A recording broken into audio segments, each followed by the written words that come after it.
여러분 교회 다니면서 하나님께 관심 없을 수 있다는 사실을 아십니까? 교회 다니면서도 하나님께 관심이 없을 수 있다. 충분히 가능해요. 교회 열심히 다니면서도 하나님께는 관심을 가지지 않을 수 있다. 의외로 교회에서 그리스도 대신 예수, 주님, 그것이 뒷전이고 여전히 나와 관계된 것, 내 중심된 것으로 여러분 교회 나갑니다. 어떤지 아세요? 하나님, 제 기도 제목이 이것이 있어요.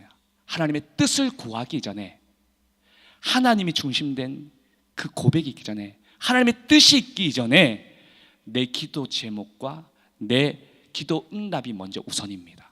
반면에 여러분, 우리가 이렇게 주님께 관심을 두기 전에 내가 내 삶의 중심을 관심을 두고 나와 관계된 것에 관심을 두고 있을 때 우리 주님은 오로지 우리에게만 관심을 가져요. 여러분, 죄 있는 인간, 이 선악과를 따먹은 인간, 하나님께 죄를 가지고 있는 인간은 하나님 보기를 두려워해요. 하나님 보기를 두려워하니까 숨게 됩니다. 무화과 나무 뒤에 숨었죠. 그리고 난 다음에 도망가고요, 하나님을 떠나갑니다. 결국 사람들은 그 이후에 하나님을 찾았습니까? 다시 돌아올 생각, 하나님을 찾을 생각 않고 자기 방법과 자기 능력으로 계속 하나님을 떠난 인생에서 살아가고자 하는 것이에요.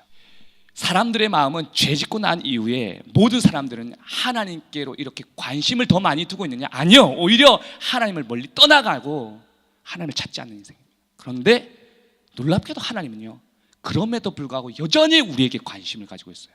여러분이 요청해서 예수님 오셨습니까? 아니에요. 여러분은 하나 요청하지 않았어요. 이미 하나님은 스스로 내가 내 아들 독생자를 보내겠다고 다짐하세요. 그게 하나님의 관심이에요. 여러분이 요청하지 않았음에도 불구하고 자신의 모든 것을 다 내어놓으실 만큼 저와 여러분에게 관심을 가진 것이 우리 하나님입니다. 십자가에서 죽으시고 난 다음에 제자들 다 흩어지고 도망갑니다. 이 나쁜 놈들, 이 배신자들. 교회 와가지고 정말 하나님 믿음으로 고백합니다. 자, 우리 다 함께 헌신하며 하나님께 열심히 봉사하며 나갑시다. 다 흩어져 나갑니다. 이 배신자들.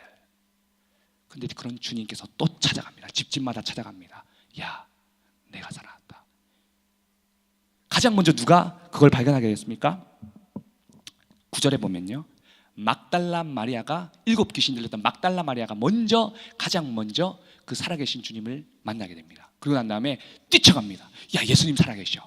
제자들에게 말했는데 제자들이 믿지 않아요. 두 번째로 12절에 엠마오로 가던 두 제자가 있었습니다. 이 두 제자에게 주님께서 다른 모습으로 나타나셨습니다. 제자들이 깜짝 놀랐습니다. 다시 예루살렘에 다시 돌아갔어요. 그 제자들에게 말했습니다. 예수님 살아계셔. 다시 살아나셨어. 부활하셨어. 제자들이 믿지 않습니다. 이에 예수님은 제자들에게 믿음 없고 관심 없음에 대해서 어떻게 말씀하셨나요? 14절 다시 한번 보면요, 14절 한번 띄워주세요. 제자들이 믿지 않고 여전히 의심하니까 이렇게 말해요. 한번 보면, 그 후에 11 제자가 음식 먹을 때에 예수께서 그들에게 나타나사 그들의 믿음 없는 것과 마음이 완악한 것을 꾸짖으시니 이는 자기가 살아난 것을 본 자들의 말을 믿지 아니함이로라. 믿음 없었던 것을 꾸짖으세요. 주님은 여전히 찾아오고 계십니다. 어디를 통해서요? 교회를 통해서, 말씀을 통해서 우리에게 계속 찾아오고 계십니다. 내가 네 삶 가운데 살아남을 오늘 선포하기 원해. 나와 그렇게 함께하자. 내가 너를 찾아왔어. 오늘날 말씀을 듣고도 믿지 못하는 자는 그 말씀을 통해서 내 삶 가운데 살아계신 하나님을 여러분 믿지 않는 자는 어떻게 된다고요? 막달라 마리아를 보냈고 엠마오의 두 제자를 보냈는데 제자들 어떻게 했다고요? 안 믿었잖아요. 그래서 어떻게 했다고 그랬어요? 혼냈다고 그랬잖아요. 꾸짖었다고 그랬잖아요. 오늘 우리에게 주신 하나님의 말씀, 교회를 통해서 여러분에게 주신 그 말씀을 여러분 듣고 믿지 않으면 어떻게 해요? 여러분 세상 끝날 그때에, 하나님 만날 그때에, 주님 찾아오실 그때에 꾸짖으신다는 거예요. 왜 믿음 없느냐? 주님의 살아계심을 믿는 자에게 주님은 요청하십니다. 그리고 온 천하의 만민의 복음을 전파하라. 여러분, 복음이 뭐예요? 그 복음은요, 주님 살아계시다는 거예요. 주님이 내 삶 가운데 살아계시다. 여러분, 그런데도 안 믿을 수 있어요. 왜요? 예수님을 따르는 제자들도 안 믿었잖아요. 예수님을 따르던 제자들도 안 믿었어요. 그럼에도 주님은 요청하십니다. 예수님 살아 계심을 선포하라는 거예요. 선포하라는 것이 하나님의 명령이지 여러분이 변화시킨다는 거 아니에요. 여러분 왜 선교합니까? 왜 선교하세요? 왜 선교하는 것 같아요?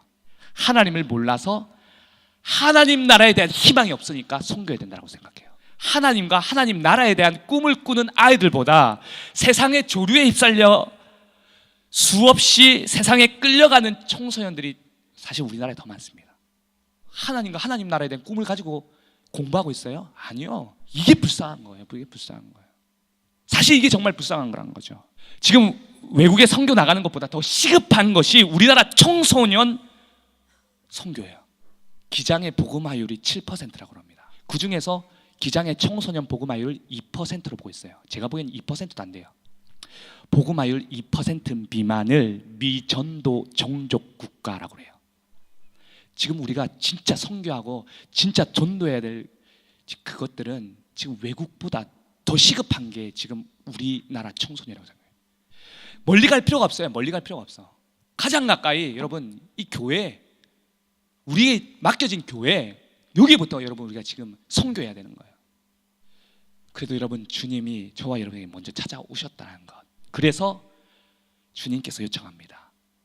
너에게 먼저 막달라 마리아와 같이 내가 선포했으니까 너희가 전해줘라. 안 믿는다는 거예요. 그래, 안 믿는 건 내가 그때 꾸짖을 테니까 너희는 전하기만 하면 돼, 말하기만 하면 된다는 거. 여러분 그것이 우리가 할 일입니다. 그것이 우리의 선교에 지금 가장 시급한 겁니다. 우리 아이들 코웃음 치더라도 꼭 말해줘야 된다는 거예요. 선교하게 되면 선교사들은 뭘 가시고 하신지 아세요? 가서 먼저 복음부터 전하는 줄 아세요? 단기 선교하면 그렇게 해요. 근데 선교사들은요, 들어가면은 복음부터 전하지 않아요. 선교사는 들어가서 그 나라의 말 배우고 그 나라 사람들과 어울리고 그 사람들과 함께하고 음식 먹고 그 사람들과 어떻게든 뭐 하나 잔치 있으면 따라가서 놀아주고 그런 것들을 가장 먼저 기초로 해요. 그리고 모든 관계가 다 맺어지고 몇 년이 흐른 그 시점에 복음을 딱 전하기 시작하죠. 그때 복음이 그들에게 들어가요. 여러분 우리가 할 수 있는 게 이거예요. 여러분의 맡겨진 선교지, 여러분의 교회, 학생들, 여러분들 어린 아이들, 청소년들 뭐 하면 되겠어요? 여러분 선교사니까 지금 여러분 교회 파송됐잖아요. 관심 가져주는 거예요. 놀아주는 거예요. 같이 밥 먹어주는 거예요. 같이 얘기 나눠주는 거예요. 그것부터 선교는 시작되는 거예요. 하나님과 하나님 나라를 가장 먼저 우선시하고 가장 기대하는 인생이 혹시 아니십니까? 지금 그것보다 더 중요한 게 있으세요? 그럼 여러분 삶에도 지금 복음이 필요해요. 저와 여러분이 오늘 깨어 있어서 하나님 앞에서 이 복음을 가지고 제대로 서 있어야 된다는 것. 이것이 우리 주님의 부탁입니다. 우리 시간 다 같이 이 말씀을 생각하시면서 하나님, 오늘 주님께서 오늘 날 부르셔서 먼저 된 자로 막달라 마리아와 같이 또 엠마의 두 제자 같이 우리를 먼저 불러주셨는데 내 안에 살아계신 하나님을 자신 있게 말할 수 있게 하게 해주옵소서. 다 같이 한번 주여 한번 기도하겠습니다. 주여 예배하지 않는 그곳에서 주를 예배하리라. 아무도 찬양하지 않는 그곳에서 나 주를 찬양하리라. 누구도 헌신하지 않는 그곳에서 주께 헌신하리라. 누구도 증거하지 않는 그곳에서 나 주를 증거하리라. 내가 받는 모든 땅 주를 예배하게 하소서.